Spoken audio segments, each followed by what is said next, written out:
Hi, I'm Gabby. I'm going to be the nursing student today that's going to be assessing baby. Is that okay? Yes. Okay. And I'm going to do hand hygiene and put on some gloves because baby has not had his first bath yet. But if he had, then I would only wear gloves for assessing the inside of his mouth and the genitals. Okay. I am going to start by stating I want to keep baby nice and warm and cover it up as much as possible at all times because we don't want him to get cold. And at first I'm going to start doing my vital signs while he's nice and quiet, and then do the rest of the assessment once he's a little bit more riled up.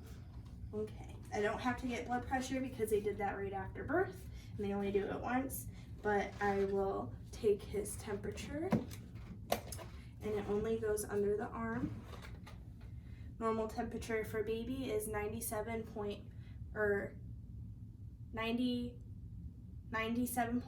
to 99.5. And I'm going to listen to respirations on baby and feel for them. Normal respirations are between 30 and 60. I'm just gonna listen to his breath sounds and feel him. Count respirations while I do that because sometimes it's hard because they're shallow. And I would listen to breath sounds and heart sounds for a full minute on baby because they can be irregular. Heart rate should be between 100 and 160. And I would make note if it's high that I was doing assessment on baby.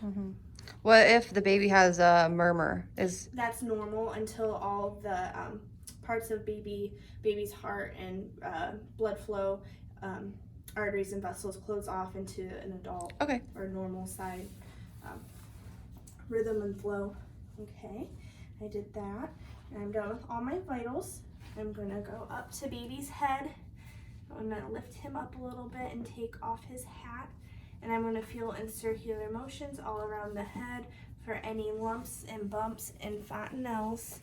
I want to feel the sutures. I want to make sure that things aren't overlapping too much or gap too far. If it's gap too far, that can mean that he has an issue there. And it feels nice and soft. And then I also want to assess for any scratches or bruising because sometimes they can have that during the birthing process, so we can accidentally nick them. I'm going to put his little hat back on. I'm also going to make sure that he doesn't have the squishiness all over his head. That can be from fluid and that goes away, but it can cause some jaundice. And then if he has a hemorrhage, it would only be on one side of a suture. It would not cross over to the other, and that's something else we want to keep our eye on. Okay, I'm going to go down to his eyes. I want to make sure that his eyes are a third piece from everything. A third. I'm going to note if there's any kind of drainage that's coming out or if he has any broken blood vessels. Excuse me. And then I'm going to make sure that both of his ears line up with the corner of his eyes. If the ears are low, that could mean that he has possible Down syndrome. I'm going to go to his nose. I'm going to cover one nostril and check for patency. And cover the other, check for patency. And then I'm going to go to his mouth. I'm just going to rub around his mouth until he starts rooting and put my finger in and assess the hard and soft palate and his sucking reflex. Okay, he did good. And I'm going to go to his neck. Feel around the neck for any lumps and bumps also. All that feels good. I'm going to unbutton him. I'm going to feel around the back and up for make sure his clavicles are intact, and if they weren't, I could notice some crepitus or some displacement. It could be uneven, and that could be a clavicle fracture. Okay, and then if baby's head is moving, I would just note his range of motion also. Okay, did that. And I'm going to go down to his belly. Or his, actually I want to look at signs for respiratory distress.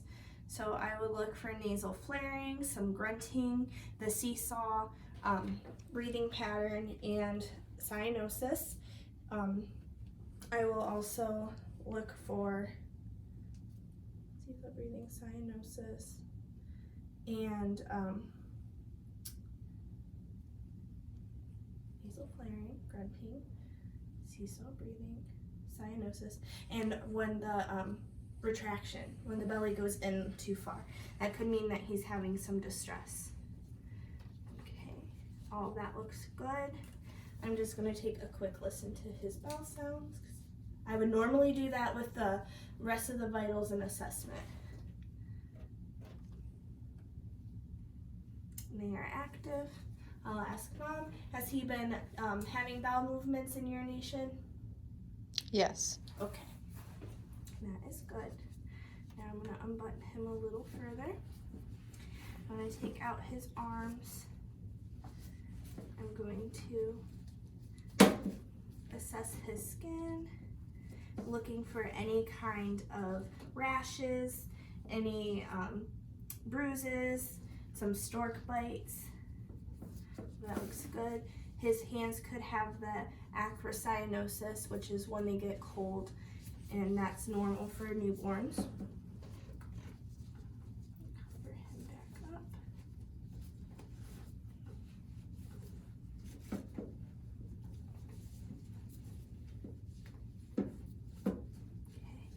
now I'm going to go down to the genitals.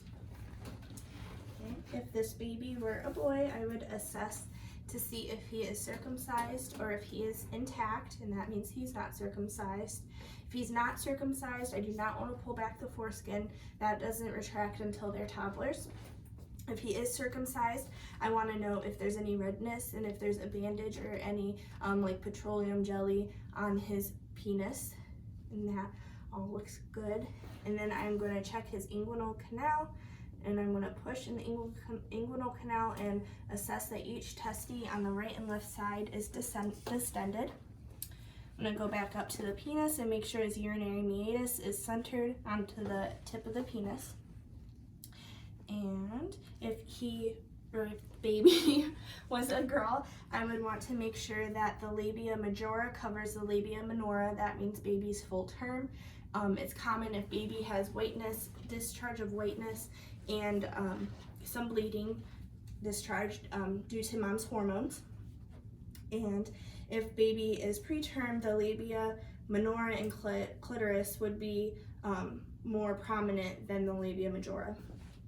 And I'm also gonna, while I'm down here, check his umbilical cord, make sure that it is clamped and isn't dirty and bloody. If it's crusty at all, I can take a warm washcloth, clean it up, change baby's diaper, document any findings if it was dirty or not, and make sure the umbilical cord is out of the clean diaper. We don't want anything getting on it. And then I'm going to move down to baby's feet.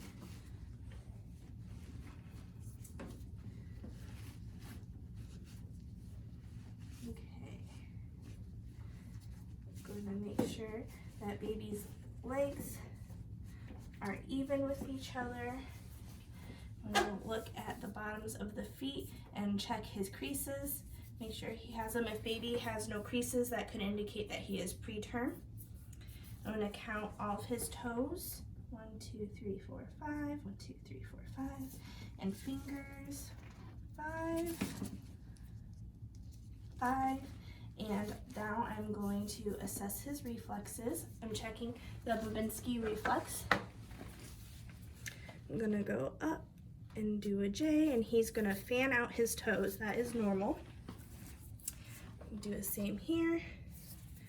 If baby fans out his toes, that's normal, but if an adult does that, that is abnormal, and it could mean that there's some neurological issues. Cover up baby's toes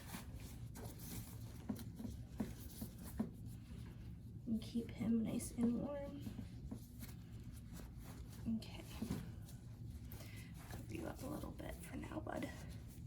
Okay, now I am going to come up here and I'm going to check his arm reflexes. I'm going to move his arms up and then down, and he should reflex into a flex position. And that is normal. Okay. Oh, and then there's one more reflex. I have to scare baby. So I can do this, and he should put his arms up in his seat. I can clap my hands or clap the side of the bed. Now I'm going to assess the back of baby. Be careful. Let me take off his little gown.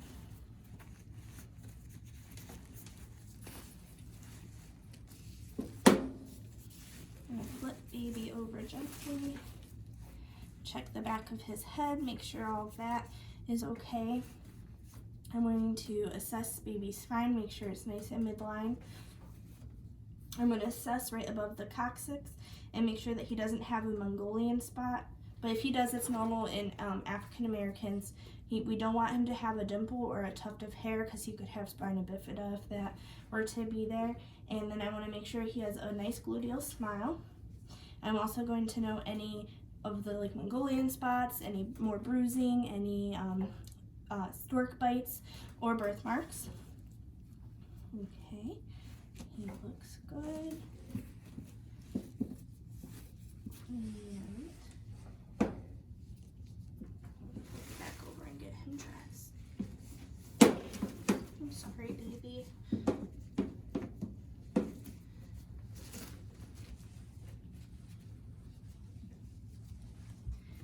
And then my last part of my assessment is I'm going to assess for jaundice, which is pretty common in newborns. So I'm going to make sure his forehead's blanchable, his forehead, abdomen, and thighs, and then I'm going to go back and look at his eyes, because eyes would be the last indicator of any jaundice. And I'm also going to note if he is crying or how his emotions are, if he's quiet or calm, and document all of that. Document if he had any stool in his diaper, and assess the rest of my findings and document those. And then I am going to ask Mom if she has any questions. Do you have any questions, Mom? Nope. Okay, here is your baby.